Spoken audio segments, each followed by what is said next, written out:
I have been challenged around things like the gender pay gap. Well, the number's wrong. No, it's not.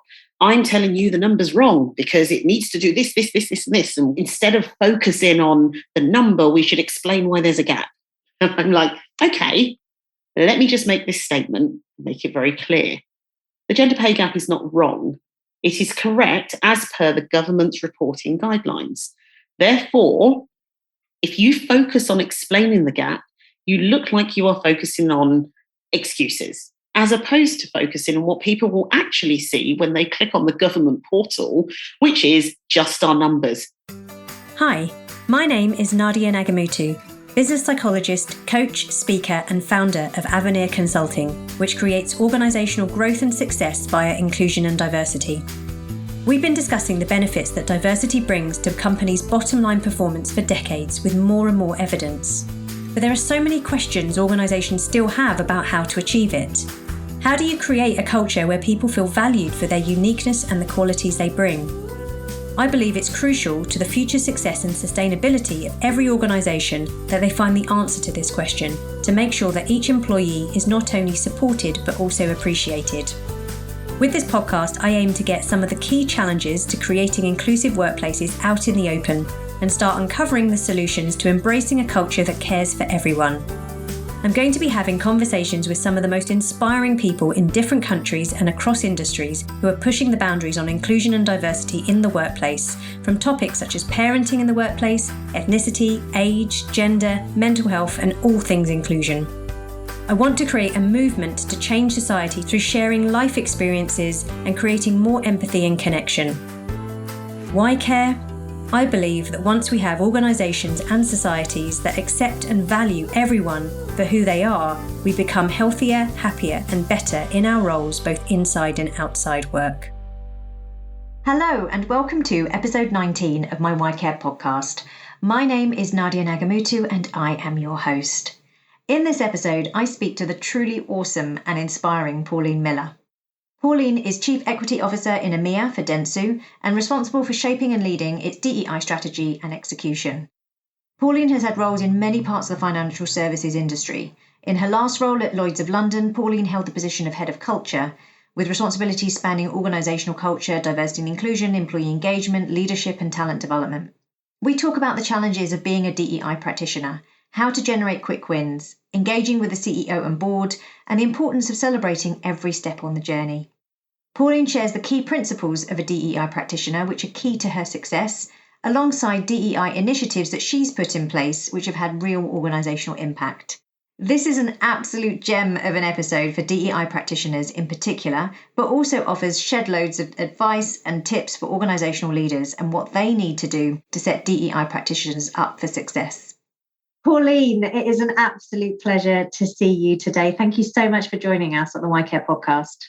Thank you. I'm really excited to this conversation. I think we could probably talk for ages, but I'm sure the listeners and the viewers will want us to be succinct. Well, I always start with just learning a little bit more about you because you have an incredible background, so many different sectors, industries that you've worked in, and of course now at dentsu, previously at Lloyd's of London. I'd just love to hear. Sure. That's really interesting, actually. Everyone has a different story in how they landed. I think mine was probably baked from school age because at the age of 14, wanted to work in HR.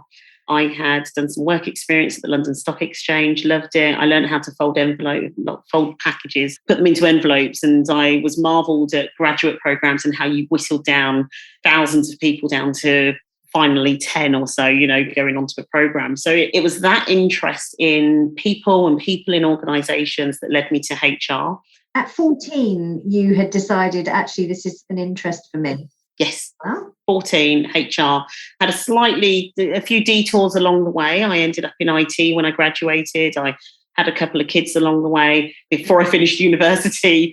And then there was this period of time where I worked for an investment bank and I realised that I was moving further and further away from being involved with the people. And an opportunity came up for me to go to the US. And whilst I was in the US, I engaged with some of the employee network leaders there and had been actively involved in employee networks in the UK. And I got back thinking, that was amazing. I just have to do more of this stuff.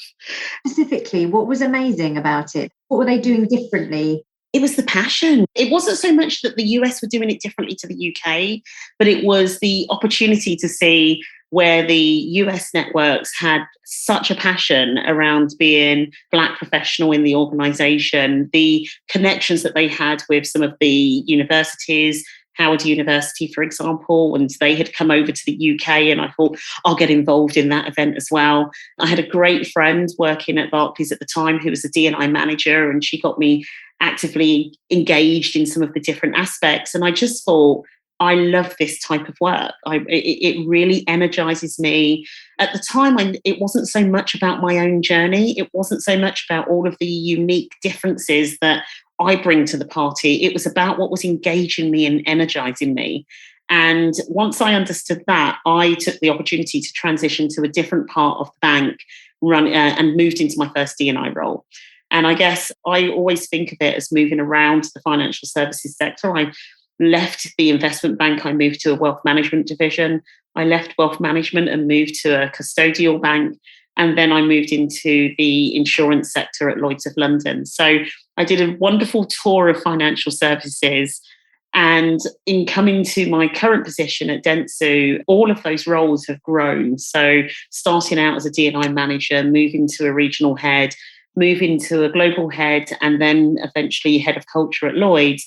And now a member of the executive team at dentsu, the EMEA team, as the Chief Equity Officer, reporting to the Chief Exec for EMEA. So inspiring just to hear that path that you've taken. And I love that you went with your feeling of what your passion was, where you felt energized and followed it. It's exactly that. I ask myself the same question every couple of years. Am I enjoying what I'm doing? And is what I'm doing going to get me to where I want to go to next? Every single time. That's what I'm asking. Those are the two questions. You don't need to ask anything else. And I enjoy the work that I do. I enjoy what we can do, how we can change organisations, and what we can do for the people in those organisations.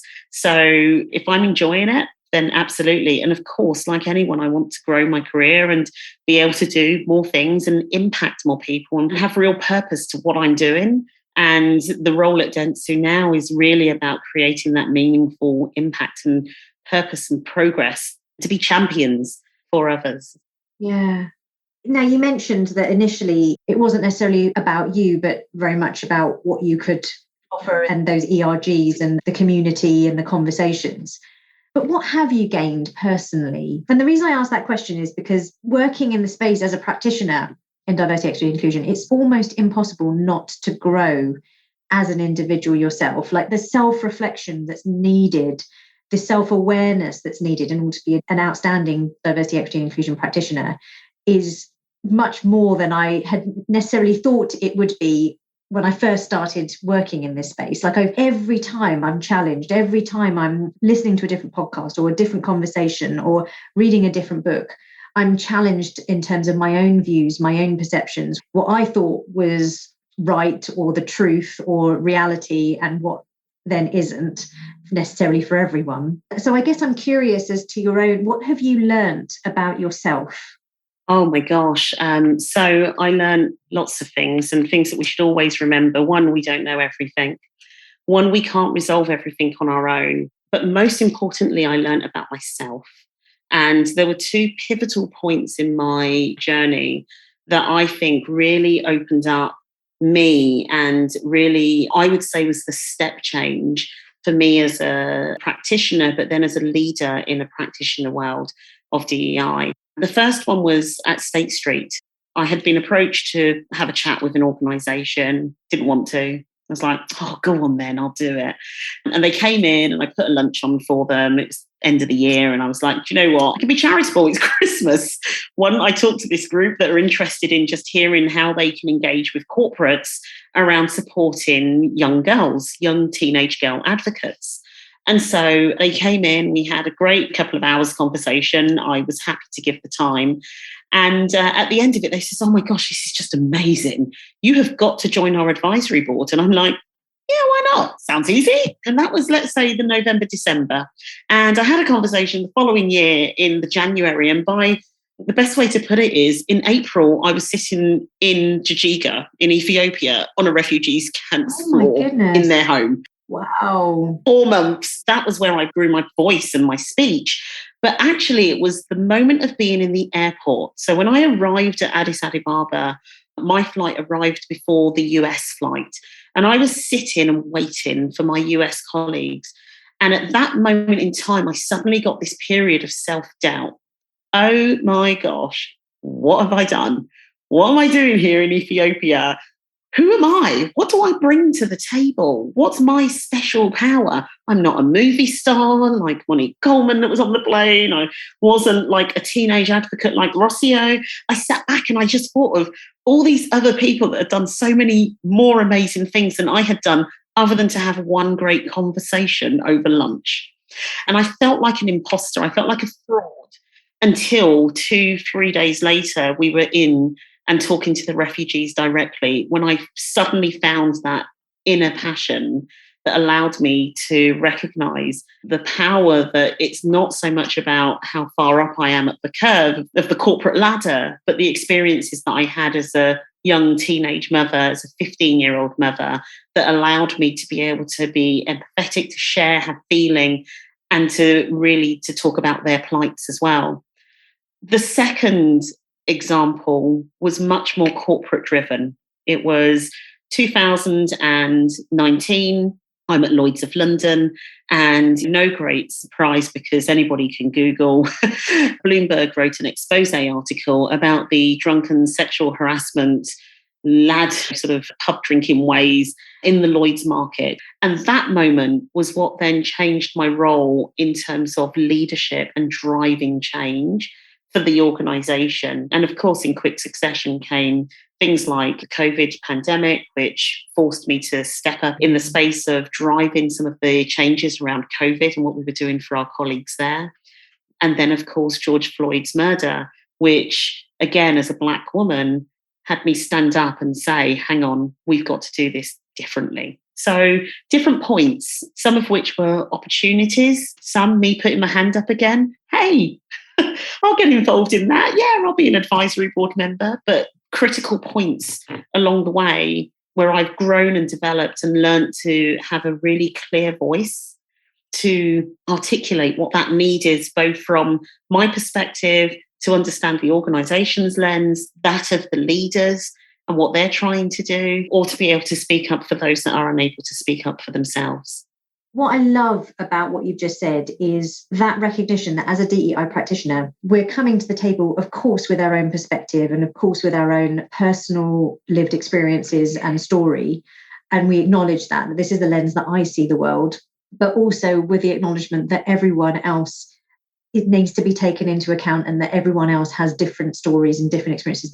And that as a practitioner, it's about bringing all of those together. Maybe that isn't the hardest thing, but surely one of the most challenging things working as a DEI practitioner internally is then to gather all of those voices, all of those different perspectives, and guiding the organisation to a place where everyone feels like there's equal opportunity to have their voice heard, listened to, valued and respected. So how do you do that?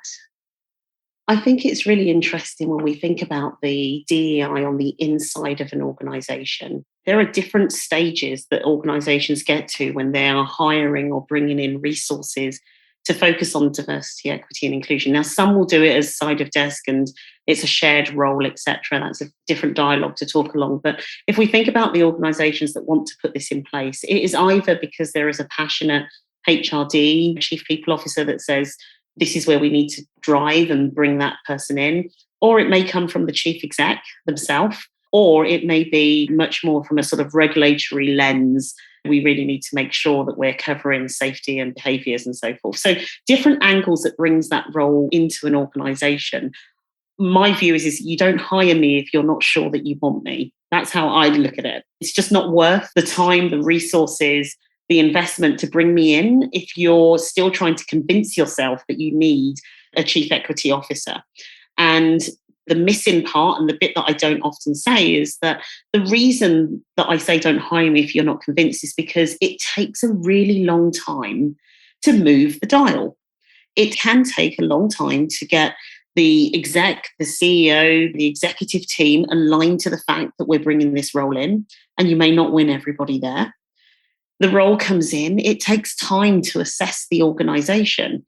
And of course, what people want is initiative and activity and throw an event. For their money quickly. Absolutely. Yeah. Right. I will always remember my first D&I role where I was told, this is how you do things, Pauline. You get a sponsor, you get a network, and you launch it. I launched so many networks in the space of 6 months. I was knackered. But they want to see activity. And the reality is that not all activity will lead to long-term sustainable change. And you have to do the analysis and the diagnostics across the organization and use lots of data points. You cannot write a strategy in the first month of turning up.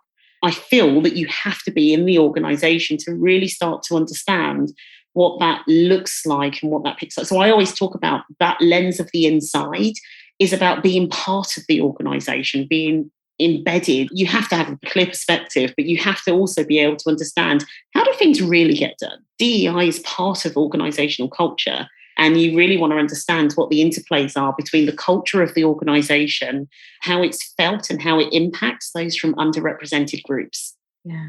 As someone who is working then inside an organization as a DEI or equity officer or whatever the role title is, how is it best to navigate then those pressures around delivery? Can you make sure that you set up these groups? We need this. And typically, and this is what I see as well, that there's the senior person, whether it's a chief exec or someone, has a very clear understanding of what they want. But what they want might not necessarily be the best way forward. They want something quick. They want something now. But as you were just saying, and that isn't always what needs to be done first. So how do you navigate that? There are a couple of things that you would do in any type of role. So you have to have communication. So you have to communicate what the immediate deliverables are. So what are the things that you can do immediately? And signpost what it is that you want to do in the 3-month window, the 6-month window, etc. So in my first few months at Dentsu, I have focused on listening, reading, getting a sense of what's happening, going in and sitting, because obviously it's a mid-pandemic, if you like, mid/coming out at the other end, but there are fewer people in. So I need to be in just to sort of sit in, and people will come up and, oh, it's great to have you. Oh, great, thanks. So tell me, what do you do? And how does that work? And so the questions that I'm asking, they don't feel like I'm interrogating them, but what I'm doing is trying to understand, pick up snippets of conversations and comments. So, but whilst I'm listening, it's really important that I am communicating to my key stakeholders around what I'm hearing along the way. So what are the big statements? What are the big areas of focus? And what are the things that we're going to deliver? So as an example, I have been very clear that we will look to produce a 3-year strategy by the first half of next year. But in order to do that, we need to undertake employee listening. We don't listen enough to our colleagues. And so with that, we can understand that voice of inclusion. We can look then also at the data metrics and things like that. Now, the quick wins are things like considering our engagement survey. How can I help get them over the line with a technicality issue around data collection in the engagement survey? How can I refine the diversity reporting scorecards that we have already in place? What do we need to do in terms of furthering our inclusion education and how we support the work that we're doing from a pitch perspective? In addition to that, at my current role, there are 3 chief equity officers for the region. Each one of us reports to our respective chief exec, and it was a purposeful move not to have a global chief equity officer in order for us to be closer to our people. And so the piece, though, that I also note is ensuring that we are all aware and aligned. And that's another area of sort of a short, quick win, is making sure that we've been very clear about what our comms looks like from 2022 on, now that we're all in role. So there are quick wins, identify the quick wins, but recognise that you must signal the journey to the slightly longer wins. Yeah, because each organisation and each industry has its unique challenges, right? So because you've named the Leadenhall market, and when you're faced with that sort of deeply embedded structural discrimination, bias, whatever the word is that you want to call it. Is the same still apply? Surely there's more, because when you look, it's really hard not to feel overwhelmed when you've got that level of deeply embedded bias in an industry that is predominantly white male. I'm not against white men, by the way. It's just the way that the industry is. And therefore, inevitably, there is a certain bias in terms of how people in the minority group, therefore, are treated, experience that particular industry and their organization. So as a DEI practitioner, how do you continue feeling motivated when actually the inclusion tiny micro steps forward that you make, or maybe the 10 steps back when you meet someone that just is never going to get it? Like, how do you maintain motivation? Look, I celebrate every small, quick win. Every win is a win, and every small step is in the direction of travel. And what is learned behavior, what is biases that has come through from the circles and the privilege that you may have had, or just the environment that you've been in when you have learned what success looks like, i.e. success when I joined as a graduate in a insurance organization, perhaps success looks like me being the man and, sort of downplay and making comments towards women because that's what it looks like by the person above. So when you understand that from a cultural perspective, that's possibly how people have been ingrained. And of course, they know it's wrong. Let's be honest. Those that are doing it know it's wrong. But you have to start with the quick wins. Now, for me, a quick win might be having a conversation with the CEO of a particular firm and actually being able to share the story more deeply. Here are the examples. These are the things that we've heard. This is where we've got that data from. This is what your data is telling you, or etc. So the more that we can take one person on a journey, and a quick win in that instance is saying, well, yeah, sure, great, you may not want to do this, but I can also tell you that X, Y, Z person at other firms are doing this because there is nothing more that people want other than to beat the competition. Yeah. So I'm always a winning argument, that, isn't it? There's always a winning argument. So I am comfortable and I like the debate and the challenge. So I like the fact that I can reach into my toolbox and I can pull out examples from different industries, different companies, different firms within our industry. I can pull on data points. I have been challenged around things like the gender pay gap. Well, the number's wrong. No, it's not. I'm telling you the number's wrong because it needs to do this, this, this, this, and this. And we should, instead of focusing on the number, we should explain why there's a gap. And I'm like, okay, let me just make this statement, make it very clear. The gender pay gap is not wrong. It is correct as per the government's reporting guidelines. Therefore, if you focus on explaining the gap, you look like you are focusing on excuses, as opposed to focusing on what people will actually see when they click on the government portal, which is just our numbers. They're not going to see any explanation on the government portal. They are only going to see our numbers. So being really clear as to the why. The follow-up conversation with the same senior exec was, well, in Germany, it looks like this. And I went, yes, but let's talk about Germany. Because in my toolbox, I have dialogued and engaged with colleagues in Germany in different organizations about the barriers for women in Germany. And so being able to pull on different experiences, and sometimes you may not have them, which means sometimes it's really important that you consider the broader colleagues in our sector so that you are connecting with people that are in different countries that can give you different perspectives. Hey, we're D&I practitioners.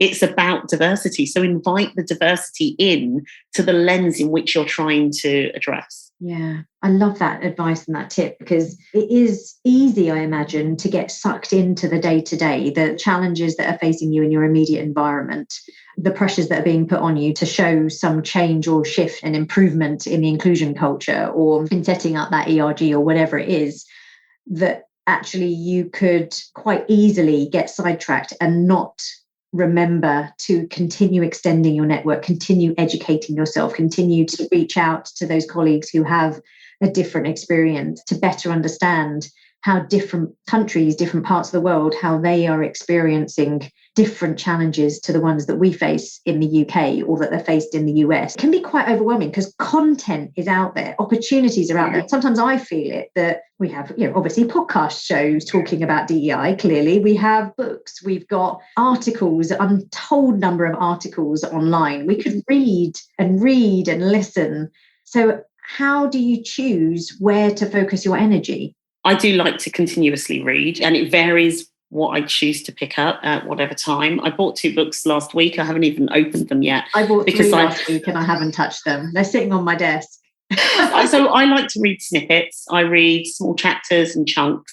I read them for different purposes. So I was reading Me and White Supremacy way before George Floyd was killed. I was reading it because I was dialoguing with a colleague, a friend over it. When I looked it up, I thought the book is written as a journal. It's about an ongoing discovery.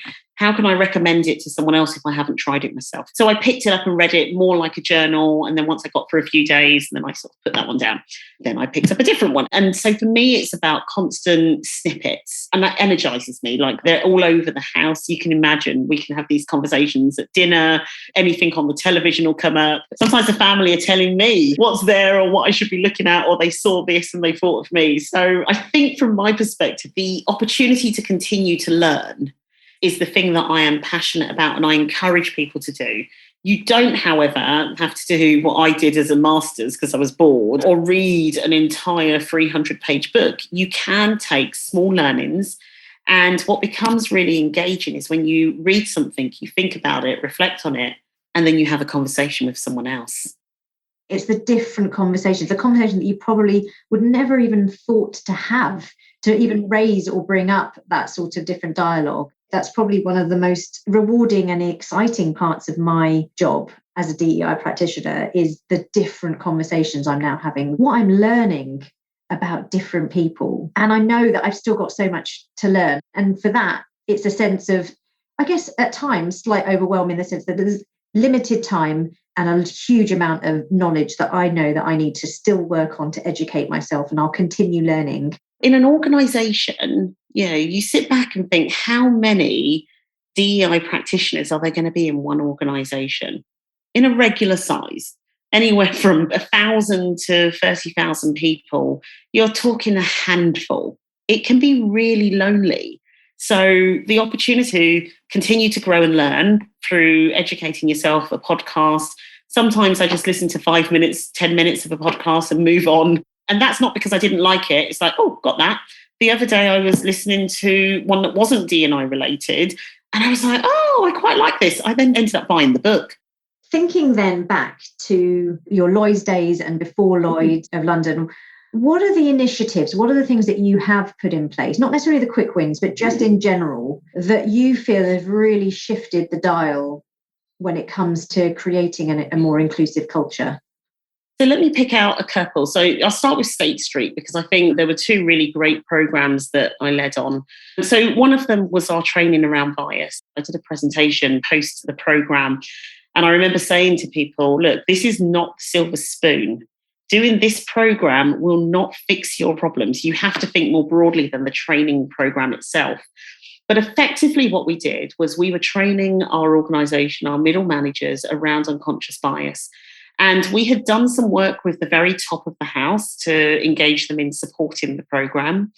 And then we moved it to our middle layer. And I really do mean the middle. So we had executive vice presidents, senior vice president, vice president.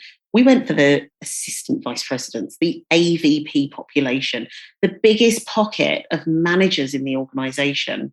And it was sort of AVP, VP, but that's who we were driving at because they are the ones that are leading the teams. They are the ones that are driving and creating the culture of inclusion. We ran 3 sessions a day. I feel for the company now when I reflect on it that did this training for us, because some of those sessions, it was a UK-based company, but some were at 6 a.m. in the morning for them. But we ran them 3 times a day when we ran them so that we could have global participation and so that people could be on from, I'm in Germany and I'm on a call with somebody from Australia and there's somebody from here. We wanted that diversity. And we called it Great Minds Don't Think Alike. So it was a really fun program. We used WebEx, they had breakout groups, they did stuff on screen. And that's more than 10 years ago. Of course, now we're all used to it. So, hey, that's great. But then it was seen as quite different. Before last March, it was unheard of to even have a call. I'm rarely on the phone having a chat on the phone now. If I'm organising a meeting, it's usually a Zoom meeting. Zoom or Teams, yeah. We forgot the days of the normal telephone. Yeah. So we did that programme, but the reason it was so impactful was because not only were we developing the managers, training the managers, then looking at those managers and their engagement survey scores to see if there had been any movement. But we also followed up with the community with sort of follow-up nudge-based training and opportunities to continue their learning. So, for example, we did a number of short vignette videos that could be used to show them what bias looks like in an interview, in a team meeting, different examples of bias at play at work between a manager and a colleague or a manager and a team environment. And we filmed them in our offices. Jewel worked on the scripts together. I remember with the actors and the actresses, it was great. So we did all of that. We also created a community for the managers that went through the program to share their insights, share their learning, share when they'd noticed bias, how they'd overcome it. So it became a conversation that was ongoing post the actual initial 90-minute training session. Did you feel that they were engaged when they noticed some bias play out, not reported it, but they said on the platform? Yeah, and most of them were sharing. I was in an interview today and I realised this happened and this I was thinking. And then I remembered my training. It doesn't have to be they're calling out somebody else. This is about sharing their observations, sharing where they've noticed bias, or sharing where they've seen something of interest, all in the name of creating an inclusive culture longer term. Coupled to that are the processes that you have to deal with. Yeah, of course, you've got to think about where bias plays in. So that was one, and that was really about engaging the organisation massively, across the organisation, across the globe, to impact those managers that really play a direct role in the working environment for our colleagues. The second, at the same organisation, was working with a function to move the dial. So in this instance, it was at State Street. It was working across the EMEA HR team. Globally, they had set a goal to move the percentage of women in leadership positions by 7 percentage points over 3 years. And what we found was that the EMEA position was lower than the global position of START. And so we were significantly behind in the EMEA region. And what I did was I created a virtual team of people across every function that had a role in the employee life cycle of our target women. It literally included every function, probably bar payroll. And the point is that what we had done was we did a sort of career watch on the women that we had in the promotion round process, as well as all of the vice president women that we and above, so those that we had expected would get to the senior vice president position over the next 3 years. Now, we took it extensively from having huge spreadsheets that talked about development opportunities, mentors, etc. And the women were aware that we had identified them as a targeted population. We met every 2 weeks in that function of close to 15 or so HR representatives across the HR function and across the region. And we career watched them. This person is mobile. They have indicated that to us locally.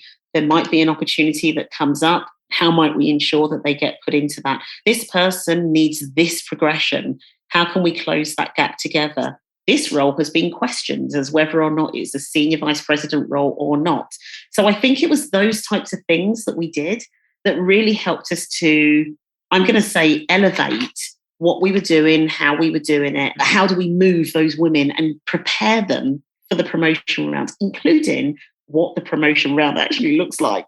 What's going to happen? Let's give them an insight session around what happens when you get put forward for a senior vice president role. So I think that piece of work really engaged the whole function to recognise that they all played a role in supporting the diversity and inclusion goals. And we did progress. We did move the dial. First year, we got 0 promotions. Everybody that was promoted was a man. Second year, however, because we'd invested in the pipeline by creating group mentoring sessions that looked at sponsorship opportunities, we targeted managers, the senior leaders. So all of that work started to play through by seeing the promotions in year 2. So we did get there. Yeah. What I love about that, a couple of things really. I love the term career watch. That's a really important thing that for organisations to dedicate the time to understand. If you see that there is a leaky pipeline, I think is what it's usually called. There's something that's happening where either women or ethnic minority individuals or whatever the minority characteristic, that you're not seeing that diversity somewhere in the organisation, typically at the top. You dedicate the time to understand, well, what is it? What are the barriers? And so what I heard there is one of the barriers is that actually there wasn't a clear expectation about what would happen once they did get that interview. So just even dedicating the time to explain what would happen, and that joint accountability that everywhere isn't just about the process and there's an issue with the process. Everyone has accountability. I think the joint accountability was the bit that was most satisfying, if you like, for this piece of work, because when I considered it, I looked and I thought, look, this isn't all on me because the goals came out of the inclusion team. This isn't all on just the senior leaders. Like, this is everyone. The recruitment team have a role to play as much as, and Comp and Ben's. Nobody thought Comp and Ben's had a role to play, but they do, because they validate the job descriptions in that particular organisation. So I think that joint accountability is real.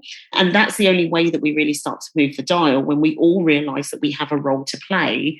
No matter how small or insignificant it feels, we all have a role to play. And once we're all moving in the same direction, the dance looks choreographed. The dance looks so much better. Yeah, I love that analogy, that we have to all be aligned, understanding where we're heading to, what is our outcome. We have to believe that the outcome is something that's important and necessary to create equity. And yeah, the dance looks choreographed. I love that. We're just coming to the end of our conversation. It's gone really quickly. I just want to get a sense from you. What is next on the DEI radar? What is the thing that actually we really need to be thinking about, because it's an important thing in order to shift, to continue the momentum in the space? If you cast your mind back to, let's say, the beginning of 2020, and now think of it as 2 years later, the explosion in the interest, the focus, the dialogue around diversity, equity and inclusion has grown massively. So what does that mean? One, there are more people doing this work and there's more requests. Indeed. And we have to make sure that the requests don't die out. So we have to make sure that organisations recognise that it is a strategic imperative. Okay, so it's not a priority that can be deprioritised. It's an imperative for us to reach our strategic goals. So that's number one. We have to recognise that, because if it is superficial, it will easily disappear in times of hard again, or when it feels like we've got back to normal and we no longer need to think about the DEI lens, because we all did our anti-racist training. We all have undergone some core targets and we've said we're going to be gender balanced and that's it. That's organisations. Organisations need to stay true to course. And in time, and I think we're seeing some of this now, as individuals reassess their psychological contract and whether they feel, whether the contract that they have made with their employer is the one that they want to continue on with. Do they look back over the last 2 years and think, you treated me horrendously? You didn't stand up and consider the experiences of Black and minority ethnic colleagues. My well-being suffered, or whatever that looks like. All of those are things that will cause us to reassess our relationship with our employer. So organisations need to consider this in the long term. And we know that when the financial crisis came around in 2008, organisations that dropped their diversity functions struggled. They took longer to regain that trust and that real recognition that they were in this for the long term. So that's one. On the other side, it's us as practitioners. We've got to be certain that we are continuing to bring expertise, knowledge, and real dialogue into our organisations. Because when you explode a function like ours, and I say a function, but when you explode with a number of practitioners, we also have to recognise that we haven't finished learning yet. We're not all there. There are loads of heads of D&Is, and I'm like, okay, it's not about the number of years, but it's about the experience. And we want to make sure that people are coming to the party ready to learn, as well as share their experiences in other functions, in other parts of the organisation. I'm a big believer in transferable skills. In the same way that I've transferred industries, we can transfer the skills. But as practitioners, we have to be as engaged in the learning. We have to be as willing to recognise that there are wounds, that sometimes it's not all perfect.